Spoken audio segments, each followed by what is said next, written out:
O ano, ready na kayo? Oo naman. Ano, Layla? Tara na? Sige, tara na.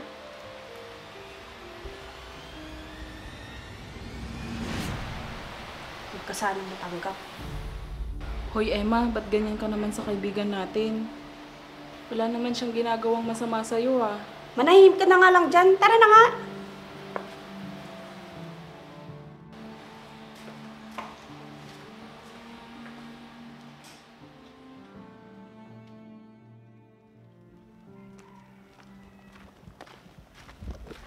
Uy, Layla, congrats, ah. Galing mo talaga. Uy, Emma, hindi mo ba babatiin si Layla? Congrats ha. Salamat sa inyo yung dalawa ha. Sigurado ako, sa ibang kumpanya matatanggap din kayo. Huwag kayong mawala ng pag-asa. Naku, wala yun. Alam ko naman ikaw ang nababagay sa posisyon na hinahanap nila dahil sa natapos mo. Di ba, Emma?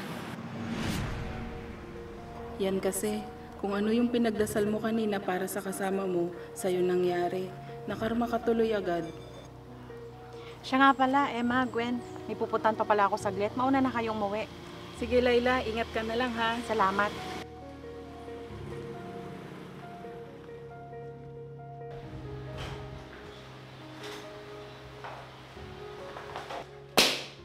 Nakakainis talaga. Naiinis ka dahil hindi ka natanggap sa trabaho? O naiinis ka dahil si Layla'y natanggap? Pareho. Eh bakit kaninang kaharap mo siya, pangiti-ngiti ka, tapos binati mo pa siya? Eh anong gusto mo? Sabihin ko ang totoo sa kanya na naiinis ako. So anong ibig mong sabihin? Pakitang tao lang yung natutuwa ka at nakangiti ka sa kanya, ganon? Ano bang pake mo? Manahimik ka na lang dyan.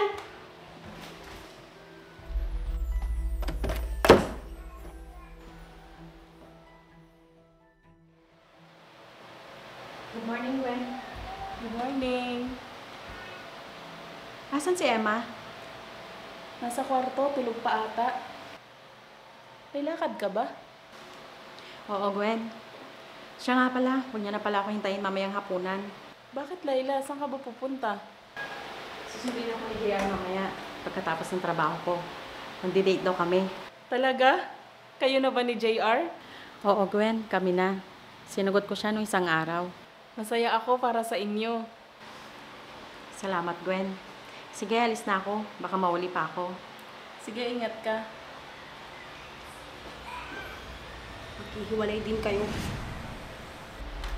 Huwag ka naman ganyan, Emma. Hindi ka ba masaya para sa kaibigan natin?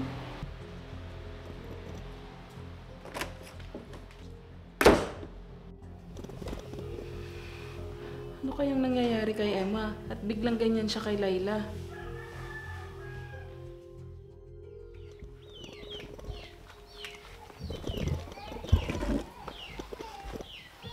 Emma, may problema ka ba? Ilang araw na kasi kitang napapansin. Naiinggit ka ba kay Layla? May sama ka ba ng loob sa kanya? Ba't naman ako maiinggit sa kanya, no? Kasi halos isumpa mo siya sa mga lumalabas sa bibig mo. Hindi mo ba napapansin? Napapansin ng ano?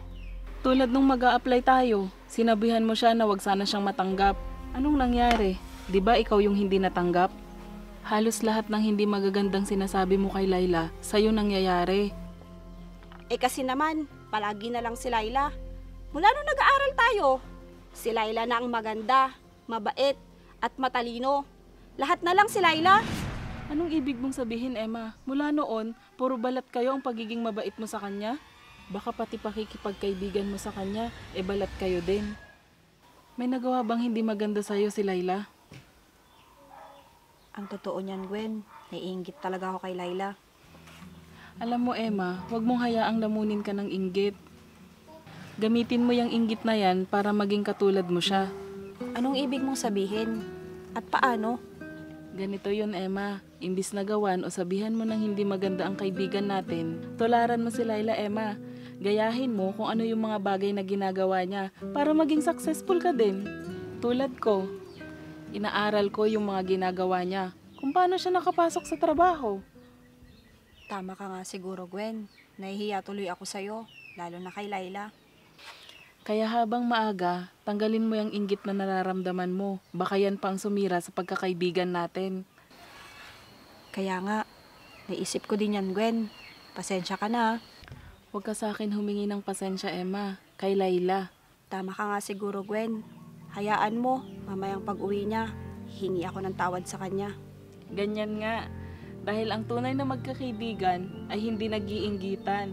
Bagkus ay nagtutulungan at nagmamahalan.